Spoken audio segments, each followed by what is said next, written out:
as sexual assault and rape allegations surround Harvey Weinstein. Journalist Ronan, who helped bring the allegations to light, is sharing a different perspective to the explosive story, as a result of a 10-month investigation and on the heels of a New York Times report exploring 3 decades worth of harassment and sexual misconduct allegations by multiple women against Weinstein. Farrow published a piece for The New Yorker, in which 3 women accused the disgraced Hollywood producer of rape. As Farrow said during an interview on Today Wednesday morning, each of these sources really tore their guts out giving these horrifying details. This was a traumatic experience to relive these events, and there's very little upside for them.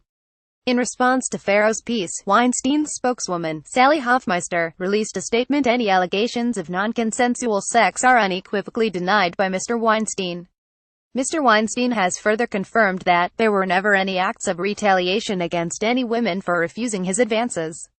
He will not be available for further comments, as he is taking the time to focus on his family, on getting counseling and rebuilding his life. The women themselves over and over again tell a very different story, Ronan told co-anchor Matt Lauer in regard to Hoffmeister's statement. The stories, which have entirely shaken up the industry since they came to light last week, date back decades.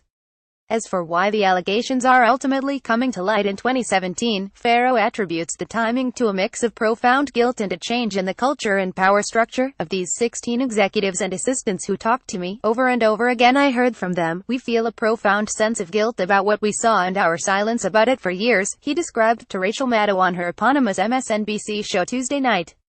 A female employee who said she was asked to serve as, she used the term a honeypot, in meetings, meaning she would be present to reassure some of these young women who were being brought in that this was professional and then would be asked to leave the hotel room or other room. I talked to multiple employees who said we saw fear in these women's eyes. That is something that haunted a lot of these people, Farrow continued to Maddow. None of them quit as a result. I think that haunted them, too, and even still to this day some of them spoke only and honestly, so this is tough issue. According to Farrow's investigation, this insight was also made possible because of the shifting cultural climate. Sources also spoke to a changing culture that, after the revelations about Roger Ailes and Bill Cosby and these powerful men, they felt that the grip on power of these individuals slipping and they felt there was an atmosphere in which they could finally speak. As Farrow continued, that's not all noble. They also said Harvey Weinstein specifically is less powerful now. We fear retaliation less because he is no longer, in the words of one source, the 4th most powerful person in Hollywood. He is now the, 200th most powerful. Still, the journalist said he was threatened with a lawsuit personally by Mr. Weinstein in the course of his reporting. As for why the report did not run on NBC News, for which Farrow is a contributing correspondent, you would have to ask NBC and NBC executives about the details of that story, he told Maddow.